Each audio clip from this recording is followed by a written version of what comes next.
अस्सलाम वालेकुम नाज़रीन व हाज़रीन, उम्मीद है आप सब लोग खैरियत से होंगे। आप लोग की दुआओं से मैं भी खैरियत के साथ हूँ और एक और डेली व्लॉग के साथ हाज़िर खिदमत हूँ।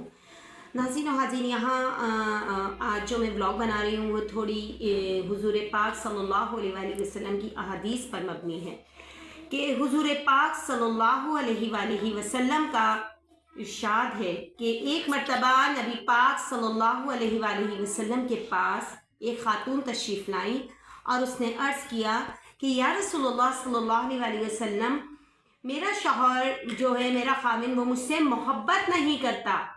तो आप सल्लल्लाहु अलैहि वसल्लम ने इरशाद फरमाया कि जाओ और उसको लेकर आओ। तो जब वो खातून अपने शौहर को आप सल्लल्लाहु अलैहि वसल्लम के पास लेकर आई तो आप सल्लल्लाहु अलैहि वसल्लम ने उस खातून और उसके शौहर दोनों का सर जोड़कर दुआ फरमाई अल्लाह ताला से। आपने फरमाया कि ए मेरे रब, इन दोनों में मोहब्बत फरमा दे। तो इसके बाद वो दोनों चल दिए अपने अपने घरों को। कुछ अरसे बाद नबी पाक सल्लल्लाहु अलैहि वसल्लम का वहाँ से गुज़र हुआ तो हज़रत उमर फ़ारूक रज़ियल्लाहु तआला अन्हु आपके साथ थे। आपने फरमाया कि चलो पूछते हैं कि इन दोनों का हाल क्या है। हाल मालूम करने के लिए जब आप सल्लल्लाहु अलैहि वसल्लम ने उस खातून से पूछा तो उसने जवाब दिया कि या रसूलुल्लाह सल्लल्लाहु अलैहि वसल्लम, मुझे तो अब दुनिया की कोई भी नई या पुरानी चीज़ इतनी ज़्यादा पसंद नहीं है जितना मुझे अपने शौहर से, अपने खाविन से मोहब्बत हो गई है। और उसके बच्चे भी बहुत खुश नज़र आ रहे थे। पहले उसके बच्चे इस तशवीश का शिकार रहते थे कि पता नहीं अब लड़ाई होने वाली है माँ बाप में, अब क्या हो जाए, अब क्या होने वाला हो। लेकिन कुछ अरसे बाद जब आप सल्लल्लाहु अलैहि वसल्लम ने उनके हक़ में दुआ फरमाई, अल्लाह ताला से उनके लिए मोहब्बत के लिए दुआ फरमाई कि इन दोनों में, मियाँ बीवी में मोहब्बत हो जाए, तो जब आप सल्लल्लाहु अलैहि वसल्लम की उनसे मुलाकात हुई, आपने पूछा तो उसने क्या जवाब दिया कि या रसूलुल्लाह सल्लल्लाहु अलैहि वसल्लम, मुझे तो दुनिया की अब किसी चीज़ से लगाव नहीं रहा, मुझे अपने शौहर से बेइंतहा मोहब्बत हो गई है।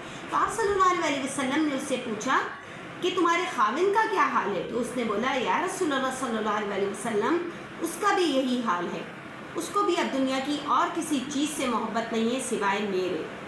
तो हुज़ूर पाक सल्लल्लाहु अलैहि वसल्लम ने क्या इरशाद फरमाया। नाज़रीन व हाज़रीन, क्या आप अंदाज़ा लगा सकते हैं कि आप सल्लल्लाहु अलैहि वसल्लम ने उनको क्या इरशाद फरमाया कि बेशक मैं अल्लाह ताला का एक सच्चा रसूल हूँ। सुभान अल्लाह। मतलब अपनी हदीस के ज़रिए, एक छोटे से वाक़े के ज़रिए भी नबी पाक सल्लल्लाहु अलैहि वसल्लम ने बता दिया कि देखो, मेरी दुआ करने से, अपने रब को पुकारने से अल्लाह ताला ने किस तरीके से इन दोनों के दरमियान मोहब्बत फरमा दी। जो एक दूसरे के दुश्मन हो गए थे, जिन्हें एक दूसरे से सख्त नफ़रत थी, आज वही एक दूसरे के बग़ैर जी नहीं सकते। तो बेशक हमारे नबी पाक सल्लल्लाहु अलैहि वसल्लम अल्लाह ताला के सच्चे रसूल हैं। हम सब का ये पक्का अक़ीदा है, अल्हम्दुलिल्लाह, सुभान अल्लाह। तो नाज़रीन व हाज़रीन, ये देखिए, ये भी एक छोटी सी हदीस के ज़रिए ये वाक़या है और ये हम मुसलमानों के लिए, हम जो मियाँ बीवी हैं आपस में, उनके दरमियान कोई इख्तिलाफ़ हो जाए तो उन्हें अपने रब से दुआ मांगनी है, अपने रब को पुकारना है कि अल्लाह पाक हम दोनों के दरमियान में मोहब्बत पैदा फरमा दे। और आप अगर अल्लाह ताला से इस हदीस का भी ज़िक्र कर देंगे, इस हदीस को भी दिमाग में और दिल में रखते हुए आप अल्लाह ताला से दुआ फरमाएंगे तो अल्लाह ताला क्यों कर आपकी दुआ कबूल नहीं फरमाएंगे।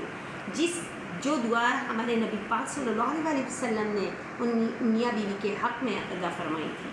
सुभान अल्लाह।